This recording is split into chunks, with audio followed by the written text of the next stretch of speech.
میں ریٹنگ پڑھا تھا ایک، اس کے اندر سب سے زیادہ جو پاکستانی جو ہمارے مذہبی رہنما ہیں سب سے زیادہ آپ کی ریٹنگ ہے، مثلا آپ کو سنا جاتا ہے، آپ کے بارے میں یہ بھی تاثر ہے؟ پاکستانی نہیں سرکار، آل اوور دا ورلڈ بھی آپ مذہب کے پوائنٹ آف ویو سے دیکھیں نا. میں نے پہلے اس کے آل اوور دا ورلڈ بالکل میں نے ابتدائیہ میں بھی یہ بات کہی ہے.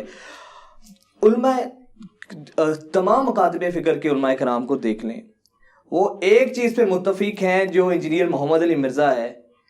کوئی آپ کو نعوذ باللہ قادیانی کا لقب دیتا ہے، کوئی آپ کو فتنہ کہتا ہے، کوئی آپ کو فسادی کہتا ہے. آپس میں اتنے اختلافات ہیں، آپ کے معاملے میں سارے اتنے یک قلب اور یک جان کیوں ہیں؟ دیکھیں یہ جن علماء کا آپ ذکر کر رہے ہیں نا، ان کی خود نیچر فساد والی ہے. ورنہ مجھے بتائیں میرے بارے میں کیا مولانا طارق جمیل صاحب نے کوئی پبلکلی سٹیٹمنٹ دی ہے؟ بالکل. یعنی میرے بعد اگر ویورشپ ہے کسی کی پاکستان یا ورلڈ لیول کے اوپر تو طارق جمیل صاحب ہیں. ایک زمانہ تھا کہ ان کی زیادہ تھی. اچھا کیا ان کی کوئی سٹیٹمنٹ آپ نے سنی؟ مولانا الیاس قادری صاحب کی، مفتی منیب الرحمان صاحب کی، مولانا تقی عثمانی صاحب کی کچھ انڈائریکٹ سٹیٹمنٹس آئی ہیں، لیکن وہ ایمبیگوس ہیں. مجھے مخاطب نہیں اس میں کیا ہوا، انہوں نے ایک جنرل سٹیٹمنٹس دی ہیں، اس لیے کہ انہیں پتا ہے کہ یہ بات کر رہا ہے سچائی کی، لیکن بات رسوائی کی ہے. یہ جو آپ کو باقی علماء نظر آ رہے ہیں نا، ان کی کوئی وقت اس حوالے سے نہیں ہے.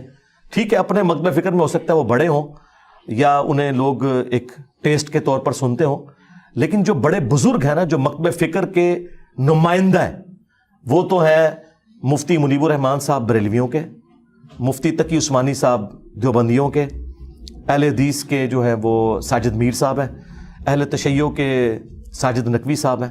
ان چاروں میں سے کسی کی میرے بارے میں کوئی سٹیٹمنٹ نہیں ہے.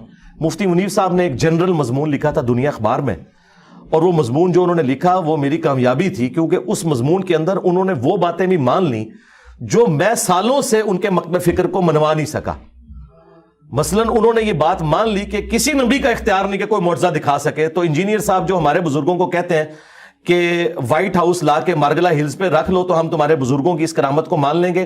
قرآن کی کرامت تو ہم مانتے ہیں، تخت بلقیس والا واقعہ، لیکن وہ تو ہوا نا. آپ اپنے بزرگوں کے بارے میں جو کلیم کر رہے ہو وہ بھی کر کے دکھائیں، ہم مان لیں گے. تو اس کے جواب میں انہوں نے پتہ کیا لکھا؟ انہوں نے کہا کہ کافر بھی انبیاء سے کہتے تھے یہ کر کے دکھاؤ، تو انبیاء اس کے جواب میں کہتے تھے کہ ہمارا تو کوئی اختیار نہیں، اللہ جب چاہتا ہے کر دیتا ہے. یہ بات ہم بریلویوں کو پوری زندگی نہیں منوا سکتے تھے کہ نبی کا بھی اختیار کوئی نہیں ہوتا جب تک اللہ تعالیٰ نہ چاہے. وہ تو کہتے ہیں کہ وہ تو چاہیں تو اشاروں سے اپنے کایا ہی پلٹ دے دنیا کی، یہ شان ہے خدمت گاروں کی، سرکار کا عالم کیا ہوگا. حالانکہ قرآن تو یہ کہہ رہا ہے کہ نبی بھی معجزہ نہیں دکھا سکتا اپنی مرضی سے.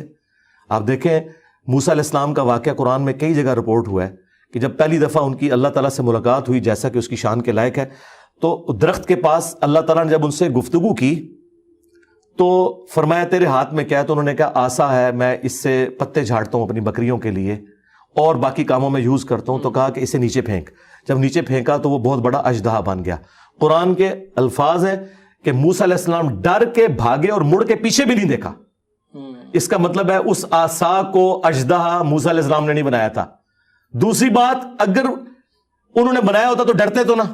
تیسری بات، یہ ان کی زندگی کا پہلا ایکسپیرینس تھا. جس طرح چھوٹا بچہ جب کبھی ماچس کی تیلی کو پہلی دفعہ جلائے تو وہ ڈر جاتا ہے. تو جب انبیاء کرام کوئی کام خود کر ہی نہیں سکتے، اللہ کا امر کون ہوتا ہے، تو باب تشائی کوئی نہیں.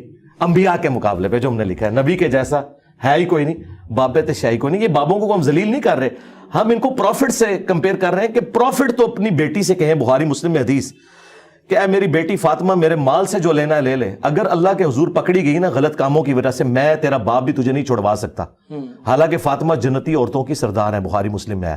لیکن نبی علیہ السلام بیسیکلی ہمیں سنا رہے تھے کہ اگر فاطمہ کا یہ سٹیٹس ہے تو تیری رابعہ بصریہ شاہی کوئی نہیں. اچھا یہ کہتے ہیں کہ ہمارے بزرگ اپنے مریدوں کو بھی جنت میں لے جائیں گے، اور نبی علیہ السلام کہہ رہے ہیں میں اپنی بیٹی کو بھی نہیں زبردستی لے کے جا سکتا اگر اس کے اعمال صحیح نہ ہوئے.